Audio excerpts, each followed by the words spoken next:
ਗੁਰੂ ਪਿਆਰੀ ਸਾਧ ਸੰਗਤ ਜੀਓ, ਵਾਹਿਗੁਰੂ ਜੀ ਕਾ ਖਾਲਸਾ, ਵਾਹਿਗੁਰੂ ਜੀ ਕੀ ਵਾਹਿਗੁਰੂ ਜੀ ਕੀ ਫਤਿਹ। ਫਤਿਹ। ਸ੍ਰੀ ਜਾਪ ਸਾਹਿਬ ਦੀ ਵਿਚਾਰ ਕਰਨ ਤੋਂ ਪਹਿਲਾਂ ਅਸੀਂ ਦਸਮ ਗ੍ਰੰਥ ਬਾਰੇ ਥੋੜੀ ਜਾਣਕਾਰੀ ਪ੍ਰਾਪਤ ਕਰੀਏ, ਜਿਸ ਵਿੱਚ ਇਹ ਬਾਣੀ ਸਭ ਤੋਂ ਪਹਿਲਾਂ ਆਈ ਹੈ।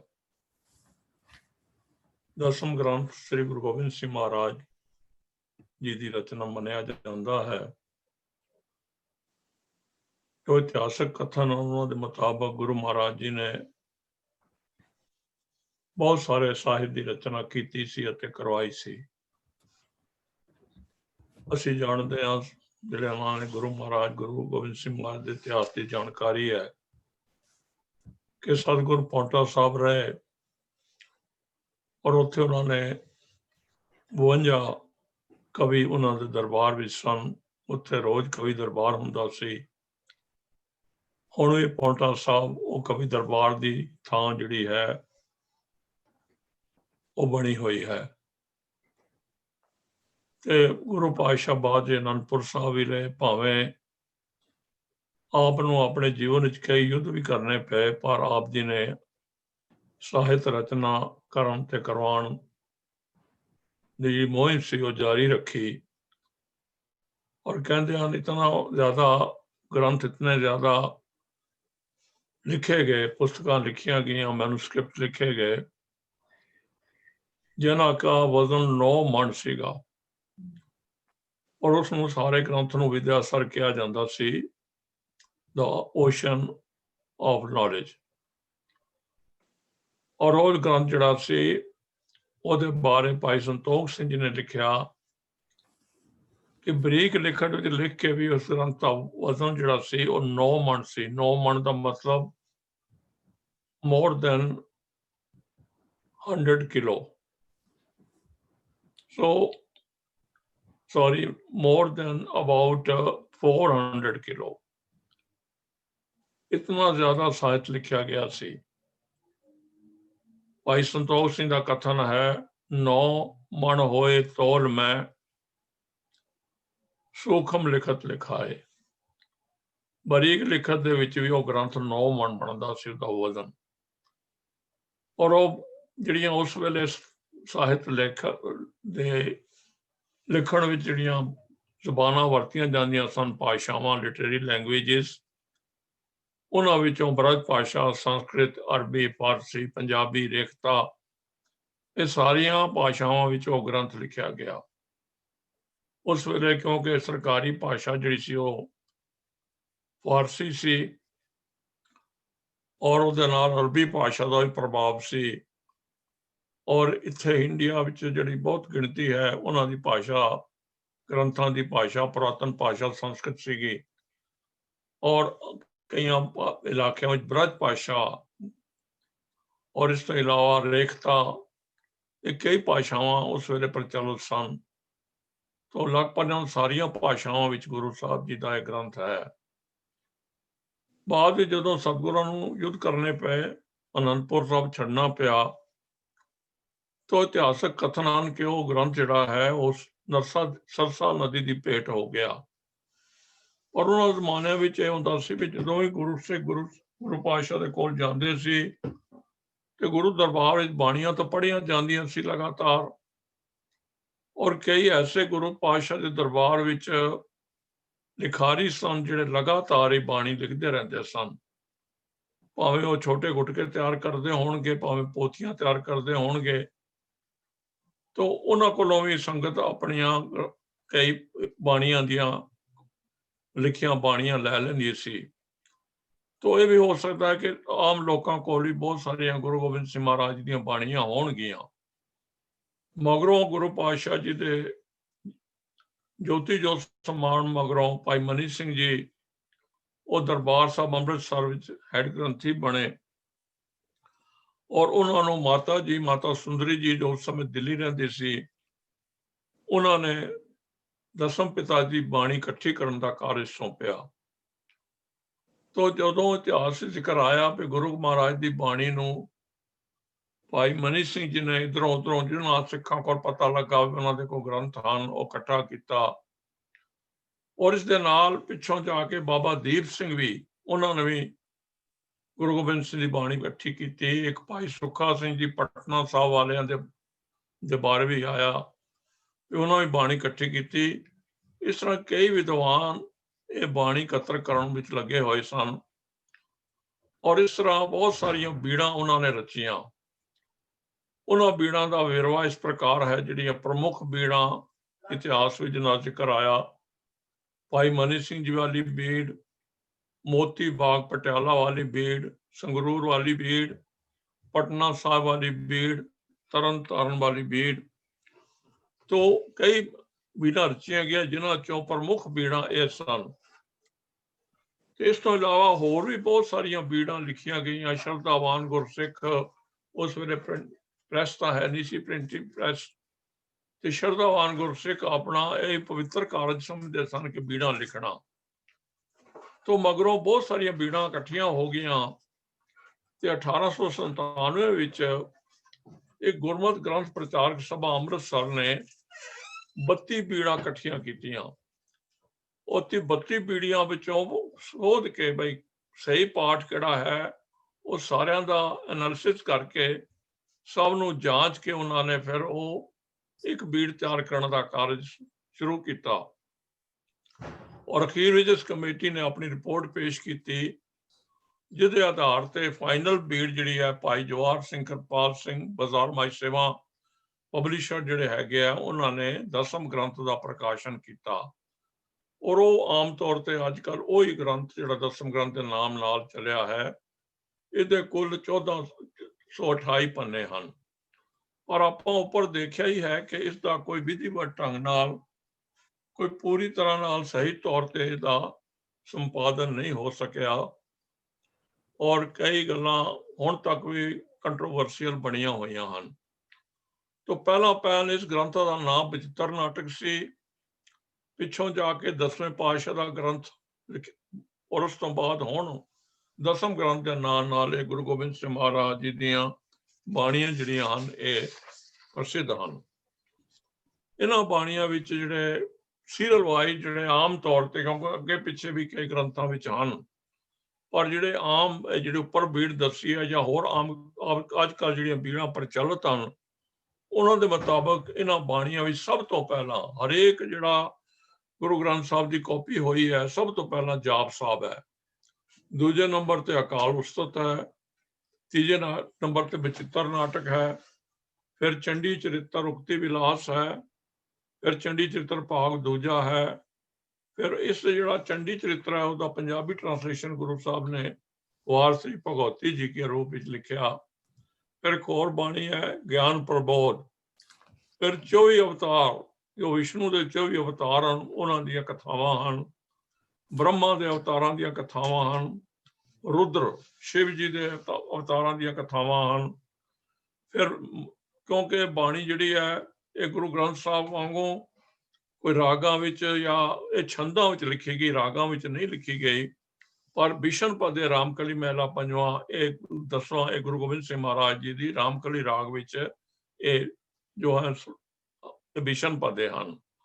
ਉਸ ਤੋਂ ਬਾਅਦ ਸਵਈਏ ਹਨ, ਖਾਲਸਾ ਮਹਿਮਾ ਹੈ, ਸ਼ਸਤਰ ਨਾਮ ਮਾਲਾ ਹੈ, ਚਰਿਤਰੋਪਖਿਆਨ ਹੈ। ਬਹੁਤ ਹਿੱਸੇ, ਵੱਡੇ ਹਿੱਸੇ ਵਿੱਚ ਚਰਿਤਰੋਪਖਿਆਨ ਹੈ। ਇਸ ਤਰ੍ਹਾਂ ਜ਼ਫਰਨਾਮਾ ਹੈ, ਹਿਕਾਇਤਾਂ ਹਨ। ਇਹ ਸਾਰੀਆਂ ਬਾਣੀਆਂ ਦੇ ਮੈਂ ਆਪ ਜੀ ਨੂੰ ਨਾਂ ਦੱਸੇ, ਨਾ ਬਾਣੀਆਂ ਦੀ ਥੋੜੀ ਥੋੜੀ ਤਫਸੀਲ ਵੀ ਚਾਹੀਦੀ ਹੈ ਸਾਨੂੰ ਜਾਣਨੀ, ਪਰ ਹੁਣ ਸਮੇਂ ਦੇ ਮੁਤਾਬਕ ਹਾਲਾਂ ਨਾ ਹੀ ਆਪ ਜੀ ਨੂੰ ਦੱਸ ਰਹੇ ਹਾਂ। ਔਰ ਇਹਨਾਂ ਸਾਰੀਆਂ ਬਾਣੀਆਂ ਬਾਰੇ 20ਵੀਂ ਸਦੀ ਦੇ ਸ਼ੁਰੂ ਤੋਂ ਹੀ ਥੋੜੀ ਕੰਟਰੋਵਰਸੀ ਸ਼ੁਰੂ ਹੋ ਗਈ। ਕਈ ਵਾਰੀ ਇਹ ਵੀ ਹੋਇਆ ਵੀ ਇਹ ਗ੍ਰੰਥ ਜਿਹੜਾ ਹੈ ਇਹ ਗੁਰੂ ਮਹਾਰਾਜ ਦੀ ਸਾਰੀਆਂ ਬਾਣੀਆਂ ਗੁਰੂ ਸਾਹਿਬ ਦੀਆਂ ਨਹੀਂ ਹਨ। ਕਈਆਂ ਦਾ ਵਿਚਾਰ ਹੈ ਕਿ ਕੁਝ ਬਾਣੀਆਂ ਜ਼ਰੂਰ ਗੁਰੂ ਸਾਹਿਬ ਦੀਆਂ ਹਨ, ਪਰ ਸਾਰੀਆਂ ਬਾਣੀਆਂ ਨਹੀਂ ਹਨ। ਕਈਆਂ ਦਾ ਵਿਦਵਾਨਾਂ ਦਾ ਵਿਚਾਰ ਆ, ਉਹਦੇ ਵਿੱਚ ਮੈਂ ਪਰਸਨਲ ਤੌਰ ਤੇ ਕਈ ਵਿਦਵਾਨਾਂ ਨੂੰ ਜਾਣਦਾ, ਡਾਕਟਰ ਨੂੰ ਜਾਣਦਾ, ਸਕਾਲਰ ਨੂੰ ਜਾਣਦਾ, ਜਿਨ੍ਹਾਂ ਨੇ ਸਾਰੀ ਬਾਣੀ ਗੁਰੂ ਗੋਬਿੰਦ ਸਿੰਘ ਦੀ ਮੰਨੀ ਹੈ। ਉਹਨਾਂ ਨੇ ਇਸ ਗੱਲ ਦੀ ਬੜੀ ਪ੍ਰੋੜਤਾ ਕੀਤੀ ਹੈ। ਕਈ ਐਸੇ ਵੀ ਹਨ ਵਿਦਵਾਨ ਜਿਹੜੇ ਕਹਿੰਦੇ ਨੇ ਉਹਨਾਂ 'ਚ ਕੋਈ ਬਾਣੀ ਗੁਰੂ ਗੋਬਿੰਦ ਸਿੰਘ ਦੀ ਨਹੀਂ।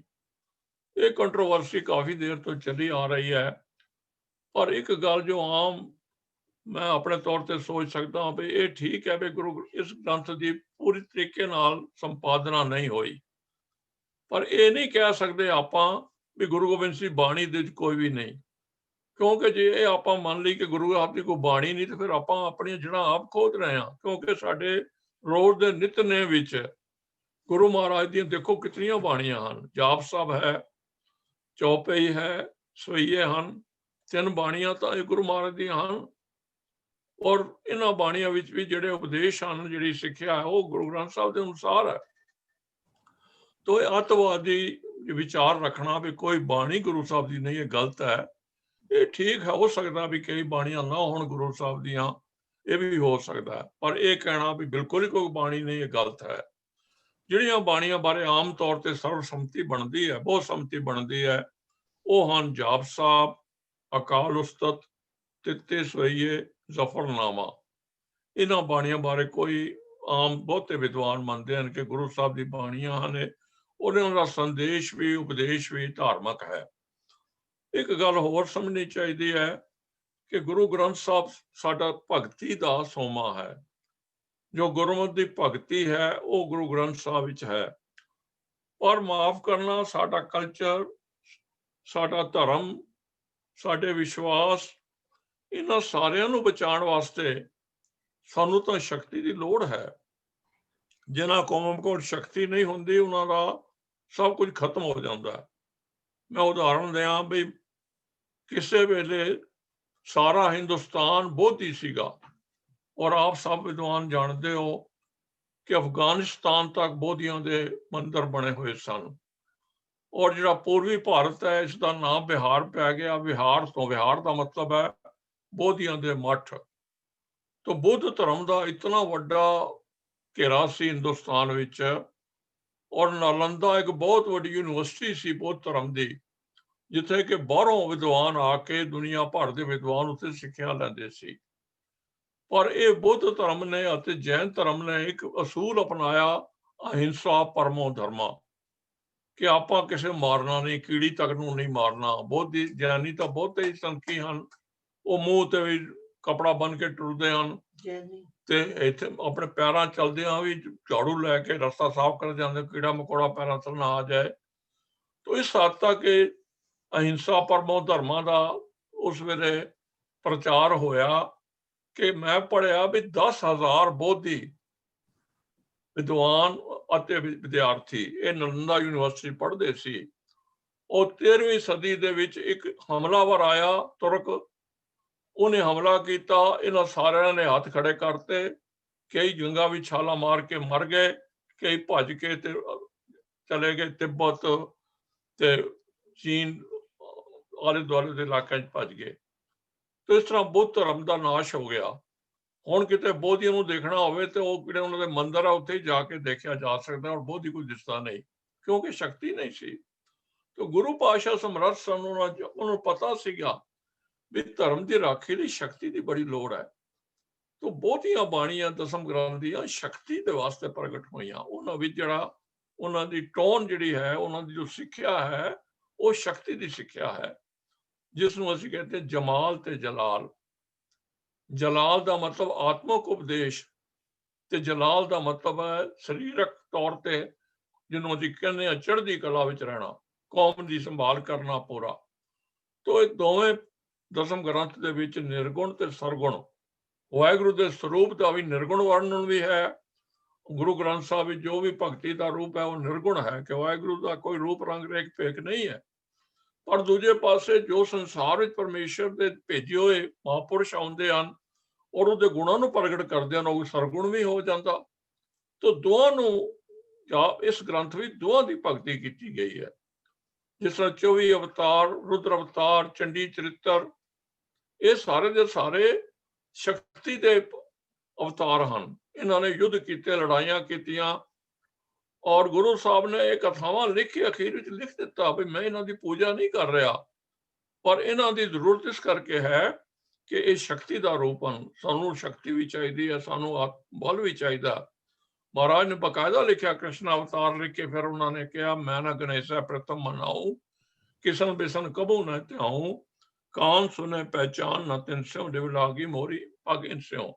कि मैं ना अवतारां की पूजा नहीं करता, पर मैं इस करके लिखे है महाराज जी तू कह दसम कथा भागवत की भाखा करी बनाए, अवर वासना ना किछ धर्म युद्ध के चाहे।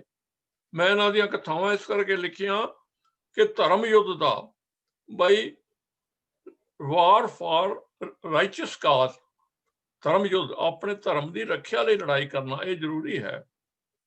रमा अवतार पातशाह कहते हैं पाएंगे जब ते तुम रहे तब ते को आंख तरह नहीं आन्यो, राम रहीम पुराण कुरान अनेक कहें मत एक ना मान्यो। इन्हों मैं जानता हाँ पर मैं इन्हों की पूजा नहीं करता। तो इस करके ये सारे ग्रंथ जिहड़े हैं शक्ति का प्रतीक हैं और इन्हों भी जिहड़े कृष्ण जी हैं और अपने जरासंध दे नाल कितनियां लड़ाइयां उन्होंने लड़ियां, उन्होंने लड़ाइयां का बड़ा विस्तृत जिक्र किया गुरु साहब ने। और युद्ध भूमि विच किदां दी लड़ाइयां होंदियां, किते दे दृश्य होंदे आ, महाराज दी कमाल कीती होई आ ओह सारा जे पढ़ो। और मेरे ख्याल चंडी चरित्र या दुर्गा दी वार जिहड़ी है ये शायद ही किसे इतना जो जलाल देवी दा दस्या। और एक अंतरा एक होर गल बड़ी वधिया है कि हिंदुस्तानी कौम जिहड़ी सी उस वेले एकदम विदेशियों की गुलाम हो गई सी, तो गुरु साहब उसनूं हलूणदे हन बई तेरी चंडी तेरी देवियां ने भी तेरियां इस्त्रियां ने भी इतनी अपने धर्म को बचाने वास्ते युद्ध जंग किए और तू एवं ही पता नहीं की हो गया, तेन क्यों अपना बल खो बैठे है। तो ये बड़ी वड्डी गल है। और फिर दूसरा गल है गुरु साहब जो गुरु ग्रंथ साहब परमात्मा का स्वरूप है वो बड़ा शांति रूप स्वरूप है। वैसे है शब्द बहुत सारे जिन्हें शक्ति स्वरूप भी है, पर वो वाहेगुरु अकाल पुरख अस सुंदर मन मोहन प्यारे सबो मद निरारे, मोहन मोह लिया मन मेरा। तो यो जे शब्द हैं जिहदे परमात्मा नूं बड़ा प्यार वाला भगती भावना वाला दस्या गया। पर जिहड़े दसम ग्रंथ दा रब है ਉਹਦੇ ਵਿੱਚ ਕੀ है असपाण, असपाण ਦਾ मतलब हथियारां ਨੂੰ हथ पाण वाला, असकेत शस्त्र पाण शस्त्र धारण करने वाला। और नाल भी के नमो नित नारायण रूपरूर कर्मम, हे वाहिगुरु तू नारायण भी है ते क्रूर कर्मम। क्रूर कर्म का मतलब है कि तू दुष्टां ਨੂੰ मारन वास्ते उन्हां दे जुलम जोड़ियां का नाश करने वास्ते तू बड़ा क्रूर कर्म वड्डे तो वड्डे कर्म लड़ाई दे कर सकता है। तो इस करके वो वाहिगुरु जिहड़ा है शक्ति रूप है। तो कालंग प्रणासी दयालंग स्वरूपे सदा अंग संगे अपांगा विभूते। इहो जिहा वाहिगुरु जिहड़ा है ਉਹਦੀ भगती करनी है।